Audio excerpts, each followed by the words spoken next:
Good afternoon, ladies and gentlemen. A warm welcome to all of you to the 16th Annual General Meeting of the shareholders of the company. It is my privilege to address all of you as the Chairman of Mahindra Logistics Limited. In compliance with the circulars and directions issued by the Ministry of Corporate Affairs, the company is conducting this Annual General Meeting through video conferencing. Thank you for joining us virtually today. I greatly appreciate you taking out the time to attend this AGM. Since the requisite quorum is present through video conferencing for the annual general meeting, as chairman, I call the meeting to order. Now let me introduce the directors of your company. Chairman of the Nomination and Remuneration Committee, Stakeholders Relationship Committee, and the Investment Committee, Mr. Darius Pandol, Independent Director. Chairman of the Audit Committee and CSR Committee, Mr. Ranu Vora, Independent Director. Chairperson of the Risk Management Committee, Ms. Avni Davda, Independent Director. Independent Director, Mr. Dhananjay Hungle. Independent Director, Ms. Malvika Sinha.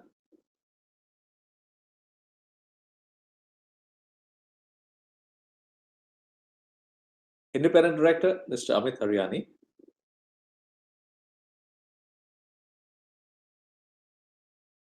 Managing Director and Chief Executive Officer, Mr. Ram Praveen Swaminathan.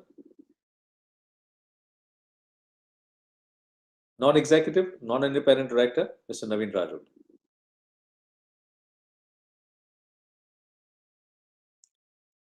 All the directors of your meeting are present at this meeting through video conferencing. Mr. Kedar Raje, partner of Deloitte Haskins & Sells LLP, the statutory auditor, and the representatives of the secretarial auditor, Messrs. Makarand M. Joshi and Company, are also present at the meeting. The company secretary of the company is also participating in the meeting through video conferencing. I now request Ms. Ruchi Khanna, Company Secretary, to take us through the regulatory matters and general instructions pertaining to the AGM. Ruchi, over to you. Thank you, Dr. Anisha. Good afternoon, everyone. I welcome you all to the 16th Annual General Meeting of Mahindra Logistics Limited. Shareholders may note that this Annual General Meeting is being held through video conferencing in accordance with the provisions of the Companies Act 2013 and circulars issued by the Ministry of Corporate Affairs and SEBI. The facility for joining this meeting is made available through video conferencing for all the members. The company has also provided webcast facility to view the live proceedings of this annual general meeting on the company's website. Now, a small advisory for the shareholders. All members who have joined this meeting are by default placed on mute mode by the host to avoid any kind of disturbance from the background noise and to ensure smooth and seamless conduct of the meeting. Once name of the speaker shareholder is called out by the Managing Director and CEO, the speaker will be unmuted by the host to enable him or her or them to speak. Before speaking, the shareholder is requested to click on the video as well as the audio icon appearing on the screen. And if for some reason the shareholder is not able to join through video mode, he, she or they can still continue to speak in the audio mode. While speaking, we request shareholders to use earphones so that they are clearly audible and it would minimize any noise in the background. They are also requested to ensure that Wi-Fi is not connected to any other device, no other business applications are running, and proper lighting is available to have clarity in audio and video. If there is a connectivity issue at the speaker's end, the host will mute such speaker and the next speaker will be invited to speak upon. Since this annual general meeting is being held through video conferencing pursuant to the applicable circulars of the Ministry of Corporate Affairs and SEBI, physical attendance of the members is dispensed with. Accordingly, the facility of proxies is not available at the meeting. The register of directors, key managerial personnel and their shareholding, the register of contracts and the memorandum and articles of association of the company and the certificate from the secretarial auditors of the company relating to implementation of the company's ESOP schemes as required to be kept at this annual general meeting are made available electronically for inspection for the members. Members seeking to inspect such documents during the AGM can send an email to cs.mll@mahindra.com, which is also mentioned in the AGM notice. The notice of the 16th annual general meeting, along with copies of the audited standalone financial statements and the audited consolidated financial statements of the company for the financial year ended 31st March 2023, together with the board's and auditors' report thereon, have been emailed within statutory timelines to all those shareholders whose email addresses were registered with the company or Lincoln Time India Private Limited, the registrar and share transfer agent of the company, or their depository participants, and also to other persons who were entitled to receive the same. Hard copies were dispatched to shareholders who have also requested for the same. With the permission of the members, I am now taking the notice of the 16th annual general meeting of the company and the board's report as circulated to all the shareholders as read. As the statutory auditor's report on the audited financial statements of the company for the financial year ended 31st March 2023 and the secretarial audit report for the financial year ended 31st March 2023 do not contain any qualifications, observations, comments or adverse remarks, the same are also taken as read. As per the Companies Act 2013 and the SEBI Listing Obligations and Disclosure Requirement Regulations 2015, the company has provided the facility of remote e-voting to shareholders to enable them to cast their votes electronically from remote locations. As per the timelines mentioned in the AGM notice, the remote e-voting facility was provided for 5 days, which concluded at 5 p.m. yesterday, 23rd July 2023. Further, in compliance with the rules on e-voting framed under the Companies Act 2013 and the circulars issued by the Ministry of Corporate Affairs, the e-voting at the AGM is also being conducted by the same e-voting system of NSDL which was used during remote e-voting. The shareholders who have not cast their votes through remote e-voting process and are otherwise not debarred from doing so shall be eligible to vote through this e-voting system at the AGM. Once the chairman orders commencement of e-voting, the vote tab on the screen will be activated to enable such shareholders to cast their votes. They can also cast their votes by clicking on the vote tab. Shareholders may note that there will be no voting by show of hands.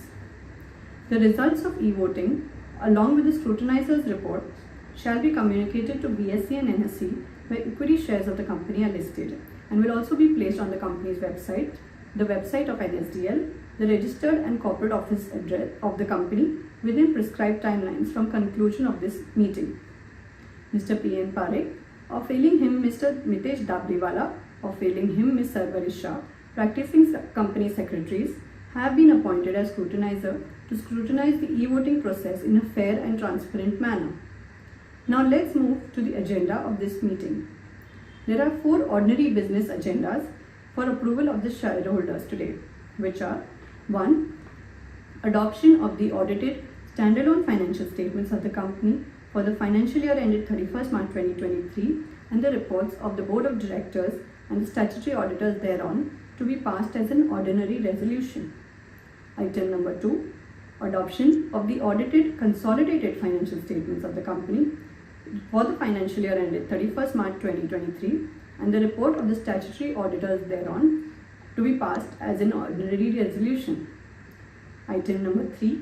Declaration of final dividend at a rate of Rs 2.50 per equity share of face value of Rs 10 each for the financial year ended 31st March 2023 to be passed as an ordinary resolution. Item number 4. Reappointment of Mr. Naveen Raju Kolaikil as non-executive director liable to retire by rotation to be passed as an ordinary resolution. The objectives and implications of the resolutions proposed at the AGM are already set out in the notice and for sake of brevity are not being repeated again. In case members wish to seek any further clarifications, they may raise it at the question and answer session. I will now take you through the proceedings of this AGM. The chairman will address the members. Then, in accordance with the provisions of Section 108 of the Companies Act 2013, read with rules made thereunder, and the Ministry of Corporate Affairs circulars, he will order e-voting to be conducted for every business matter to be transacted at this AGM as set forth in the notice. This will be followed by a question and answer session by the Managing Director and CEO. The company has received requests from some shareholders to register them as speakers at the meeting. Accordingly, the floor will be open for these members to ask questions and express their views. The moderator will facilitate this session once the Managing Director and CEO opens the floor for questions and answers. Those shareholders who have not registered as speakers but still desire to raise any questions may use the chat box provided on the screen. With this, I now request the Chairman to kindly address the shareholders.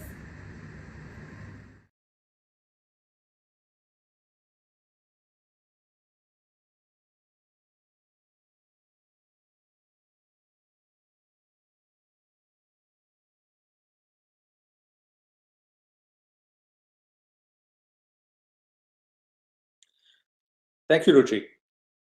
Dear members, the past year has seen the COVID-19 pandemic receding and the emergence of new economic and geopolitical dynamics.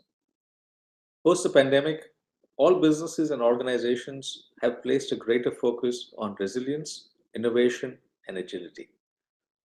Governments, businesses, and individuals alike have sharpened their focus on healthcare, sustainability, and equality. Digitization and technology have continued to pervade our society, increasingly shaping the way we think. Even as the world economy gained a sense of normalcy, new challenges emerged, including a slowdown in the economies of the United States and Europe, and heightened political tensions, especially in Europe with the Russia-Ukraine conflict, and trade tensions in other regions resulted in continuing volatility. The Indian economy continues to demonstrate resilience and adaptability, propelling itself towards a path of recovery and growth. As the country continues to evolve and grow, its resilience remains a driving force that propels it forward. Today, as the world's fifth largest economy, we continue to march towards an aspiration of a GDP of $5 trillion. Through the year, easing of supply chain constraints helped drive recovery in many sectors, especially in automotive and discrete manufacturing. This has enabled manufacturers to ramp up production, meet consumer demand, and reduce delivery lead times. Demand in almost all product categories for mid and high-end products remained very strong through the year. In many ways, our country is witnessing an unprecedented expansion in infrastructure. Substantial investments have been made in sectors such as transportation, energy, telecommunications, and urban development, amongst others. There has been a significant shift in areas of climate change and decarbonization, with substantial public sector and government investments in this area, a trend that is likely to continue and accelerate. Overall, the long-term prospects of our economy remain very robust. While there have been some headwinds with softer consumer demand in the latter half of the year, I'm confident that these are short-term factors. In the backdrop of these long-term growth trends, the logistics sector has become more important than ever. The launch of the National Logistics Policy in September 2022 marks a significant milestone in the development of the logistics sector. The policy is expected to provide a comprehensive framework and strategic direction to unlock the potential of the logistics industry in the country. The National Logistics Policy represents an integrated and collaborative framework which will drive our nation towards a long-term goal of reduction in logistics costs to 8 to 10% of GDP. Combined with the introduction of decarbonization programs, we firmly believe this is an achievable target. The launch of the Universal Logistics Interface Platform, ULIP, and the Open Network for Digital Commerce, ONDC, represents a significant development in the digital infrastructure of logistics. These initiatives are set to bring about a transformative change in how logistics operations are conducted and managed, leading to greater efficiency, transparency, and competitiveness in the industry. Under the Gati Shakti initiative, there has been a continued focus on the growth and development of integrated infrastructure to the logistics sector. By streamlining processes, improving infrastructure, and promoting efficiency, logistics costs are likely to decrease, making the movement of goods more affordable and competitive. The reforms in the logistics sector in India have the potential to drive down costs, foster the growth of formalized players, and support the reduction of logistics costs to 8 to 10% of GDP. Over the past few years, your company has been driven by a vision to create integrated, customized logistics and mobility solutions through technology, people, and process capabilities. At the core of this is our confidence and belief in the India story. The logistics needs of the modern world require a multitude of different services, and competitiveness will be determined by the productivity across the supply chain by integrating these services for an enhanced level of customer offerings and a lower cost of ownership. I'm pleased to share that we have continued to stay on course our strategy that we launched a few years ago, and we continue to make good progress. Our 3PL business drives a focus on integrated solutions and technology to create value. During the year, we continue to expand our warehousing network and solutions, comprising over 20% of our annual 3PL revenues. We launched several new logistics programs for spares, fulfillment, and expanded offerings for end markets such as telecom. The 3PL business was also supported by the strong recovery in the auto sector. For fiscal 22-23, the 3PL business grew 26% to 4,007 crores. The cross-border logistics business was impacted by an industry-wide correction in pricing. After 18 months of significant price increases, the last year saw a sharp correction of up to 80%. While we saw a decline in revenues, we managed to offset the impact of these price reductions through volume growth. We've extended connectivity to 55 core trade lanes and support over 200 locations. We also launched air charter services based in the UAE. Our long-term growth rate over the past 3 to 4 years remains positive, and we are excited by the segment's potential. The last mile delivery business has experienced strong organic growth with a year-on-year growth of 12%. Despite challenges faced in the market, we have focused on improving profitability in its last mile business, and growth was impacted to some extent by this. We also witnessed the continued expansion of EDEL, our electric last mile delivery service. As India's largest player in this space, Mahindra Logistics operates over 1,500 electric vehicles and 70 charging stations across 19 cities, with integrated tech stacks for last mile delivery operations. The B2B segment has been growing significantly in Express and is an area of strategic focus for us. In fiscal 22-23, our B2B Express demonstrated consistent growth in network expansion, which was further strengthened by strategic acquisitions in late Q3 2023. Year-on-year revenues for the B2B business grew by 85%, for a total revenue of 295 crores in fiscal 22-23. The mobility business expanded with the acquisition of Meru. We have seen the impact of COVID-19 continuing on this business. With lower than anticipated return to office levels, we saw a slow recovery, and the business continued to lag its historical growth or historical high in fiscal 2018-19. We continue to see higher rate of return to office, and we estimate that the business will show robust growth in the current financial year. For the past full year, our combined mobility businesses earned revenues of rupees 260 crores, up 29%.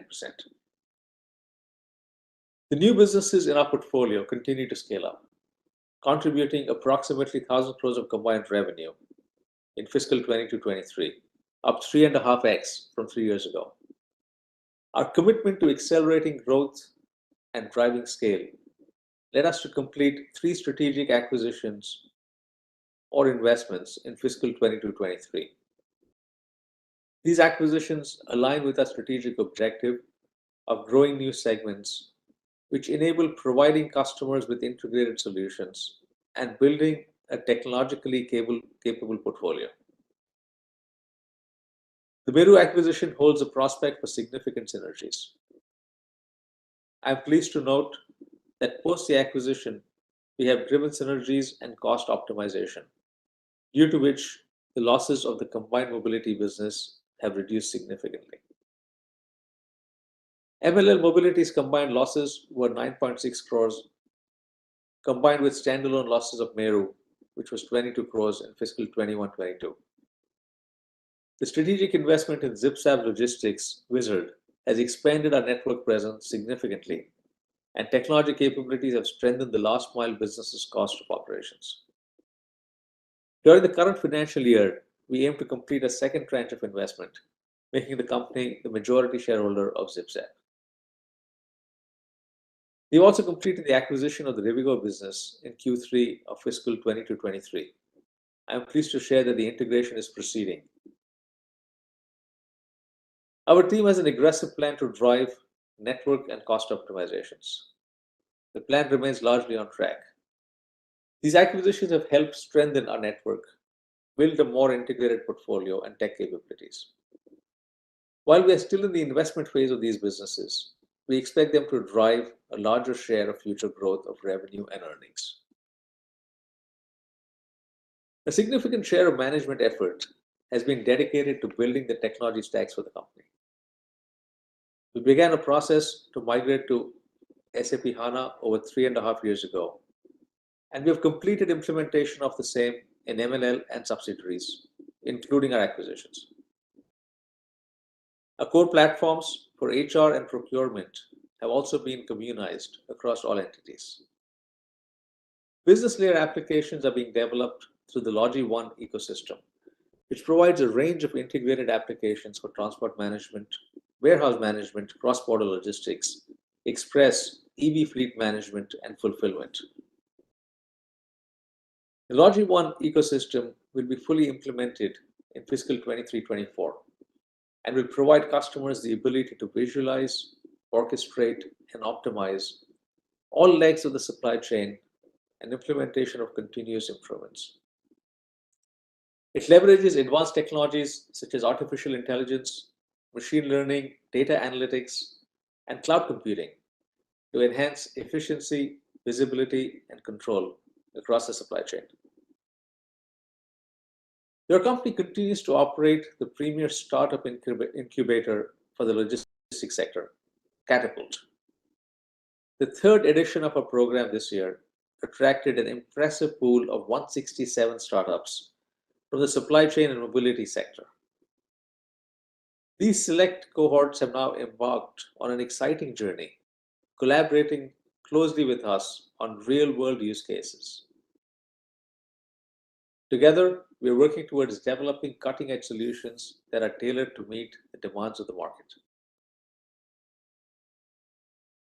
People remain at the core of our business. During the year, the company continued to augment its capabilities around learning and development. In addition to various online programs, we launched Flex with a specific focus on mid-level management development. Overall training hours continued to grow across all our businesses and have been the key to continuing service delivery and launching new service lines. Our focus on diversity, equity, inclusion, and accessibility remains a key priority. In addition to gender diversity, we have strengthened our focus on veteran talent, PWD, and members from the LGBTQIA+ community. Today, we have a large representation of diversity in leadership levels, operations, and sales. I'm also pleased to share that your company has successfully obtained certification from the Great Place to Work once again. Our vision is to become net zero by 2040. We fully realize that we must act today. To drive this change, to champion green logistics, and to take proactive steps to reduce our carbon footprint. To achieve this, we have initiated several impactful measures and joined the Science-Based Targets initiatives to establish clear metrics and goals. By transitioning to EVs, we aim to significantly reduce emissions and contribute to a cleaner and greener transportation ecosystem. As part of this effort, we are investing in supporting infrastructure such as charging stations, parking lots, and battery swapping stations. Our EV cargo and PV fleet has now completed over 25 million green kilometers and delivered over 8 million packages. In addition to our EV initiatives, we're actively investing in making our warehousing facilities energy efficient and sustainable. Our goal is to obtain IGBC Platinum and LEED certification for all our multi-client large format warehouses. By adopting renewable energy sources and implementing energy-saving measures, we aim to minimize our environmental impact while maintaining operational efficiency. These programs are accompanied by a focus on circularity and energy conservation practices. During fiscal 22-23, our standalone revenues grew 23% from 3,631 crore to 4,459 crore. The company was focused actively on cost optimization and margin improvement. Profit after tax grew by 164% from 24 crore to 65 crores. Consolidated revenues of your company grew by 24%, from 4,141 crores to 5,128 crores. Profit after tax on a consolidated basis grew from 15 crores to 25 crores. As we scale up the new acquisitions, we remain confident that we will be able to grow revenue and earnings through a cost optimization, synergy, and by providing a greater portfolio of integrated logistics to our customers. Going forward, the company will continue to maintain a strategic focus on driving scale and on delivering a compelling value proposition to our customers. We remain committed to cost management, to continuous improvement, to innovation, and to customer centricity as we navigate the dynamic and evolving landscape of the logistics industry. A key focus is on expanding margins across the businesses. Our focus is on 4 levers: growing the 3PL business by increasing the share of solutions and driving cost management, scaling up new businesses to reduce the losses and to scale up margins, driving operational excellence across all segments through enhanced operational synergies, and continuing to accelerate the turnaround of the mobility business. We are committed to driving future-ready, value-accretive businesses that contribute to creating a more equal world. The company has a clear strategy supported by the strengths and values of the Mahindra Group. Logistics remains a key growth area and has huge long-term opportunities. We will be agile, bold, and collaborative in building this future. The steps we are taking today are focused on short-term and long-term value creation to customer-led value creation. As I bring this message to a close, I would like to pay a heartfelt tribute to Mr. Keshav Mahindra. The loss we have suffered with his passing cannot be measured, but we continue to draw inspiration from his remarkable example and take pride in the illustrious leadership that continues to guide the Mahindra Group. I would also like to take this moment to express my sincere appreciation to our longest serving director, Mr. Ajay Mehta, who retired in March 2023, this year, upon completion of his 10 years as non-executive director.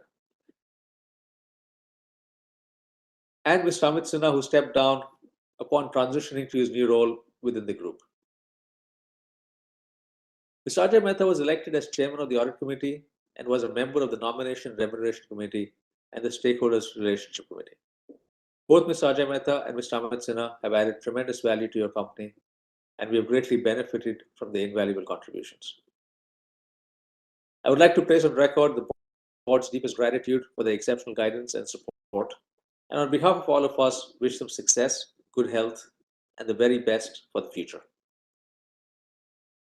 My appreciation also extends to our other directors of the board for their continued support and engagement.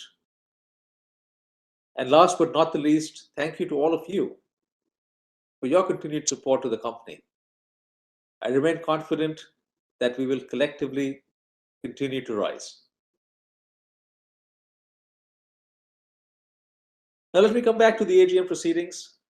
As mentioned by Ms. Ruchi Khanna, Company Secretary, shareholders can share their questions and comments arising from the agenda of the AGM in the chat box provided on the screen. The company has indeed made all efforts feasible under the circumstances to enable members to participate and vote on the items being considered in the meeting. Before I open the floor for questions by members, I order for commencement of e-voting on each item of the agenda. Those shareholders who do not wish to participate in the discussion or question and answer session relating to the resolutions, or do not seek any clarifications, or do not want to wait till the question and answer session is over, can cast their votes. Kindly note that those of you who have already cast your votes on the remote e-voting platform shall not be permitted to cast them again. Votes once cast cannot be subsequently changed. I now hand over the proceedings to Mr. Ram Praveen Swaminathan to address the question and answer session. Over to you, Ram.